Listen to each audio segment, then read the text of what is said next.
ये कहानी तब की है जब पूरी दुनिया में पहली बार रंग दिखे। उस दिन बढ़िया धूप खिली थी। लाल, नारंगी, पीला, हरा, नीला, इंडिगो और पर्पल नाम के 7 रंग आसमान में एक साथ इकट्ठा हुए। ये रंग जहां भी जाते अपनी खूबसूरती से बादलों को चमकीला बना देते। तुम सब कितने चमकीले हो, देखो तुम सबकी बदौलत हम कितने चमक रहे हैं।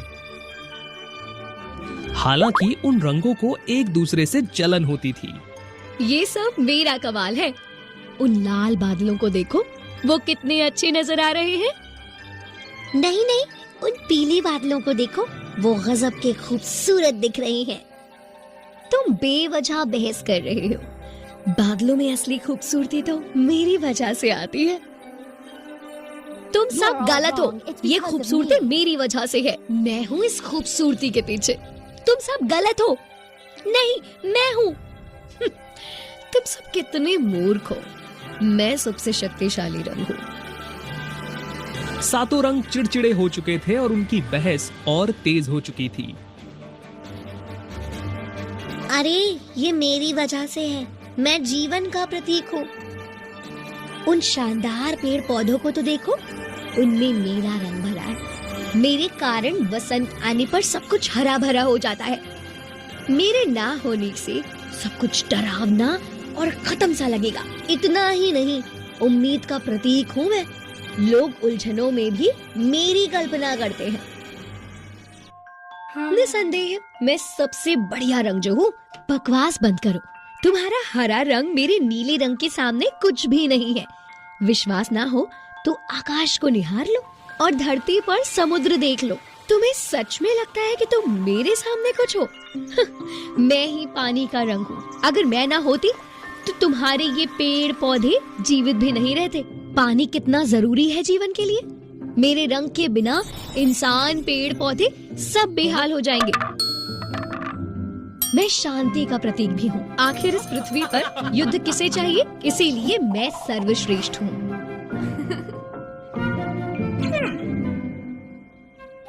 मैं सूरज, चंदा और तारों का रंग हूँ। केवल मैं ही वो रंग हूँ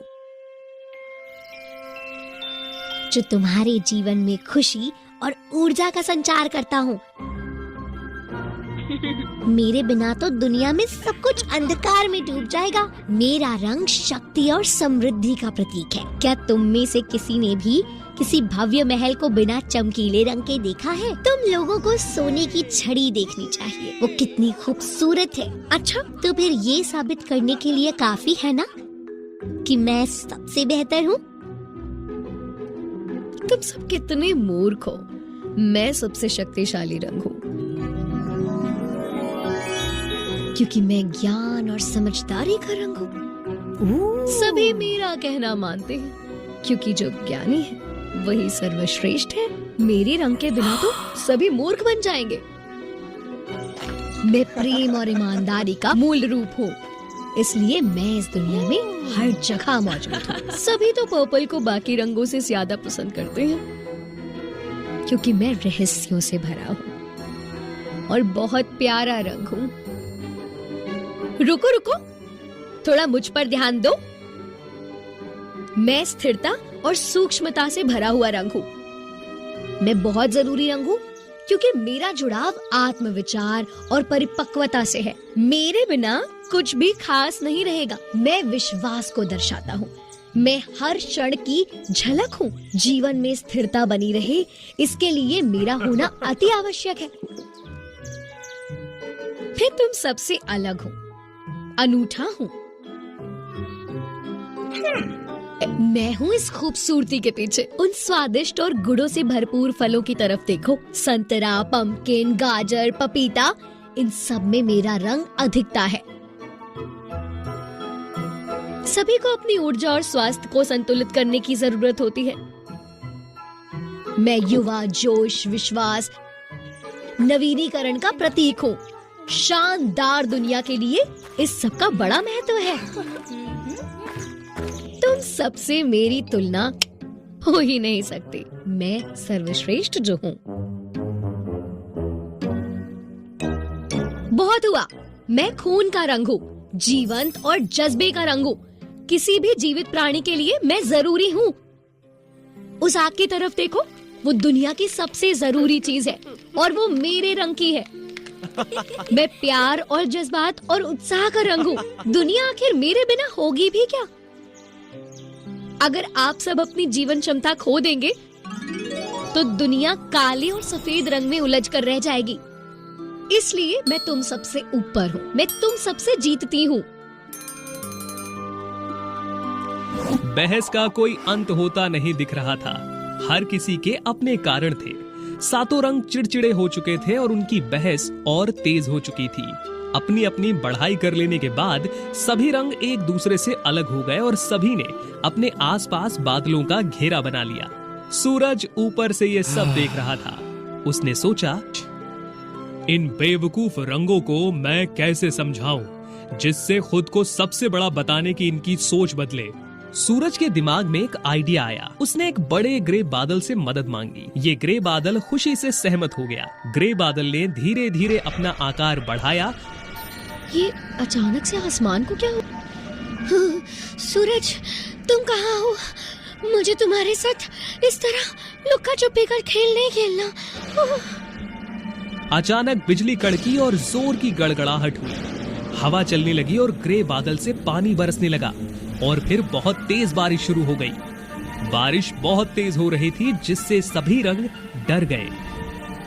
हे भगवान, अभी बारिश नहीं होनी चाहिए थी।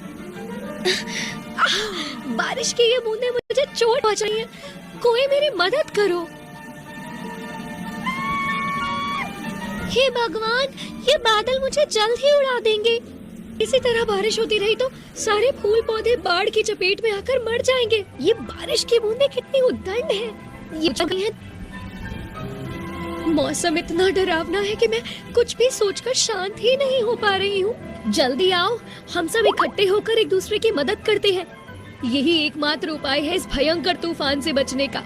पर्पल रंग ने सलाह दी कि सभी सातों रंगों को एक लाइन में खड़े होकर एक दूसरे का हाथ मजबूती से पकड़ना चाहिए ताकि वो तेज हवाएं उन सातों दोस्तों को अलग न कर पाएं। सातों रंगों ने बारिश के रुकने तक एक दूसरे को ढकते हुए उनका हाथ पकड़ लिया और फिर इतने चमत्कारिक ढंग से आसमान में एक खूबसूरत इंद्रधनुष दिखाई दिया। उस इंद्रधनुष की पट्टी से सूरज धीरे धीरे उगा और पूरी दुनिया में चमकता रहा। वे सातों रंग इतने हैरान थे क्योंकि उन्होंने पहली बार खुद को इतने शानदार रूप में देखा था।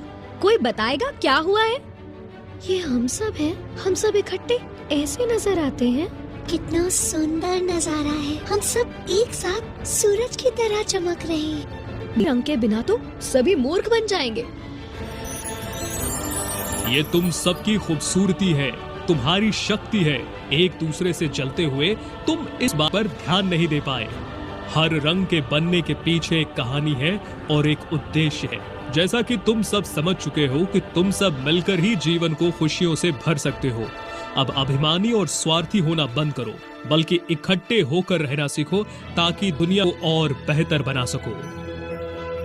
अब जब भी बारिश हो तुम सारे रंग मिलकर इंद्रधनुष बनाना, जिससे भाईचारे का, उम्मीद का और पुनर्मिलाप का संदेश दुनिया में जाए। जब सातों रंग आपस में झड़ रहे थे तब सूरज ने एक मध्यस्थ के रूप में बारिश का इस्तेमाल किया। तभी से बारिश के बाद आसमान में 7 खूबसूरत चमकीले रंगों के साथ इंद्रधनुष दिखाई देता है। इस तरह 7 रंग लाल, नारंगी, पीला, हरा, नीला, इंडिगो और पर्पल एक साथ मिले और मिलकर जिंदगी के लिए रंगों का निर्माण किया।